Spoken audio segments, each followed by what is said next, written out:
ఈ రోజే సబ్స్క్రైబ్ చేయండి, మీ ఫేవరెట్ షోస్ చూడండి. నానమ్మ, నీకు ఫోన్ వచ్చింది. హలో, నేనమ్మా పరంధామయ్యని. చెప్పండి. రోజు రోజుకి ఊరు పరిస్థితి చాలా దారుణంగా తయారవుతోందమ్మా. పాలిచ్చే గోవులకు, బండిలాగే ఎడ్లకు కూడా ఇంత గడ్డి వేయలేని గడ్డు పరిస్థితి వచ్చిందమ్మా. మీ రాక్ కోసం ఊరంతా ఎదురు చూస్తుందమ్మా. మీరు మాటిచ్చారు, ముక్కుపుడక ధరించి ప్రసాదం తయారు చేసి ఇస్తానన్నారు. ఏర్పాట్లు మేము చూసుకుంటామమ్మా. ఒక్క పూట వచ్చి వెళ్ళండమ్మా. ఒక పని చేయండి, రేపు మీరే ఇక్కడికి రండి. ఎందుకమ్మా? ప్రస్తుతం మా ఇంటి పరిస్థితులు బాగోలేవు. అవి మీతో నేను వివరించుకోలేను. అందుకే మిమ్మల్నే రమ్మని విన్నవించుకుంటున్నాను. మీరొస్తే నా ఇంట్లోని అమ్మవారి ముందు ప్రసాదం తయారు చేసి మీకిస్తాను. ఇక్కడే అమ్మవారికి నైవేద్యం సమర్పిస్తాను. దానిని మీరు తీసుకెళ్లి పొలాల్లో జల్లుకోండి. ఏమంటారు? సరేనమ్మా, మీరు చెప్పిన విధంగానే చేస్తాం. ఎలా అయితే ఏముంది, మీ చేతుల మీదుగా చేసిన ప్రసాదం మాకు కావాలి. రేపు బయలుదేరొస్తామమ్మా. అలాగే పరంధామయ్య గారు. ఉంటానమ్మా. వేదవతి గారు రాలేని పరిస్థితిలో ఉన్నారు. ప్రసాదం అక్కడే తయారు చేసి ఇస్తారంట. మనమే అక్కడికి వెళ్ళాలి. మనమే ఊరికి వెళ్ళేవాళ్ళం కదమ్మా, అలా ఎందుకు చెప్పావు? అలా చెప్పారంటే ఏదో కారణం ఉండే ఉంటుంది. ఇప్పటి వరకు ఎప్పుడూ మనం ఇక్కడ ప్రసాదం తయారు చేసి అక్కడికి పంపించలేదు కదా అత్తయ్య. ఊర్లోనే గుడి దగ్గర చేయడం వేరు, మన ఇంటి దగ్గర చేయడం వేరు కదా. అక్కడి మహిమ వేరు కదా నానమ్మా. అమ్మవారు ఏ రూపంలో ఉన్నా, ఏ పదార్థంతో చేసినా ఒకటే అన్నావు కదా. మరిప్పుడు ఇలా ఎలా మాట్లాడుతున్నావు?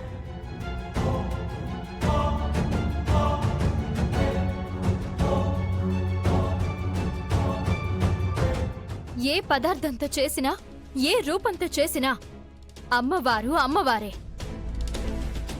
ఏ రకంగా కొలిచినా అమ్మవారే అవుతుంది. ఏ విగ్రహానికైనా మహిమలు ఉంటాయని ఉపన్యాసం ఇచ్చావు కదా. అప్పుడు కూతురుని వెనకేసుకురావడానికి అలా మాట్లాడిందిలేండి. మీరు విషయాన్ని పక్కదోవ పట్టిస్తున్నట్టుగా ఉంది. అమ్మా, నువ్వు ఇలాంటి నిర్ణయం తీసుకోవడానికి ఏదో కారణం ఉందనిపిస్తోంది. అదేంటో చెప్పమ్మా. అక్కడికెలా వెళ్ళగలుగుతాను? మీలాంటి జాతకం కలిగిన వారసురాలు వచ్చింది కదా, మీ మనవరాలితో ఎందుకు ప్రసాదం చేయించడం లేదో అని అడుగుతారు. వాళ్ళకి నేనేం సమాధానం చెప్పాలి?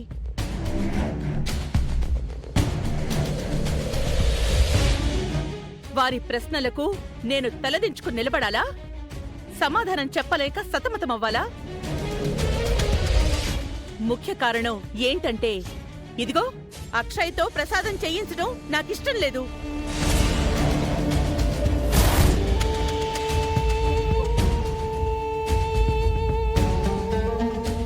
ప్రసాదం పవిత్రమైనది, దానిని అపవిత్రం చేయలేను. అందుకే రైతులనే ఇక్కడికి రమ్మన్నాను. నా కూతురు ముట్టుకుంటే అపవిత్రం ఎలా అయిపోతుంది అత్తయ్య? నీది నా కూతురుది ఒకే జాతకమమ్మా. నువ్వు ముట్టుకుంటే అపవిత్రం కానిది అక్షయ చేస్తే ఎందుకు అపవిత్రం అవుతుంది? పూజ గదిలోకి వెళ్ళగలిగే అర్హత ఉన్న నా కూతురు ఎందుకు చేయకూడదు అత్తయ్య? ఎందుకు ప్రతిసారి అవమానించి మాట్లాడుతున్నారు? మనసులో ఏ విషం ఉందో బయటికి కక్కమ్మా. శ్రీకర్, శ్రీకర్!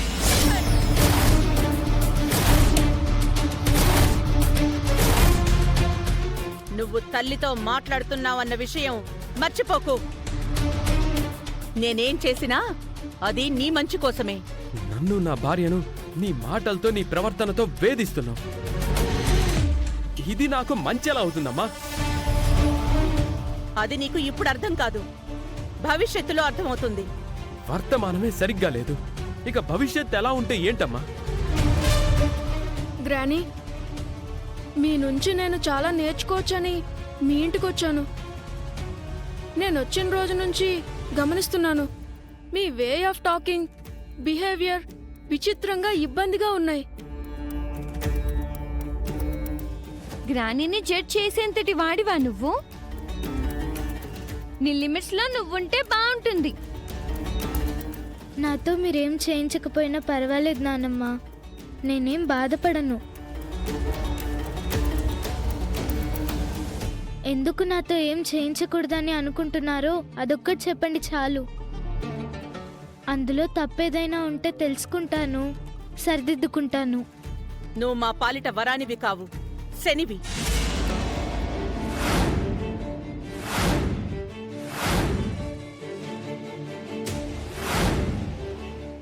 అందుకే వద్దనుకుంటున్నాను. వేదా వేదా వేదా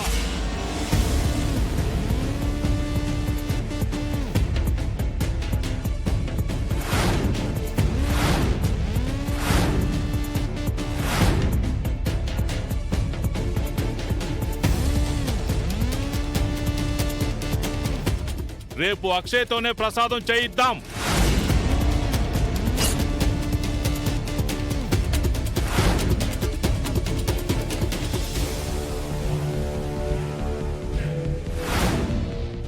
రేపు రైతుల సమక్షంలో అక్షయ ప్రసాదం తయారు చేస్తుంది.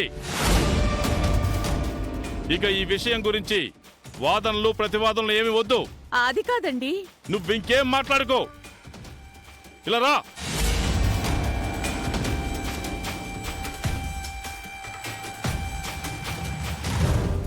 చెప్పింది నీకే, ఇలా రా.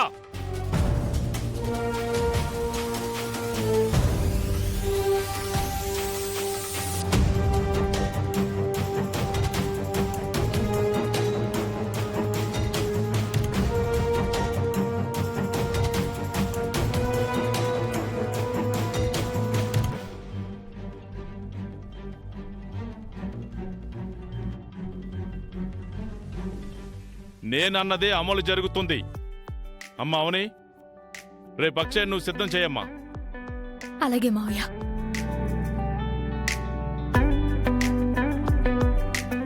ఈ మధ్య మామయ్యలో సెకండ్ షేడ్ చూస్తున్నాను.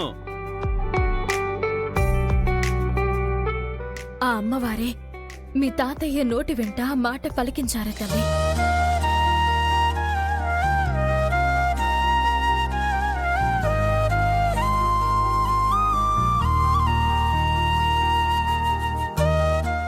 ఎట్టి పరిస్థితుల్లోనూ జరగదు. అత్తయ్య ఒప్పుకోదవని. అయితే ఖచ్చితంగా జరిగి తీరుతుంది.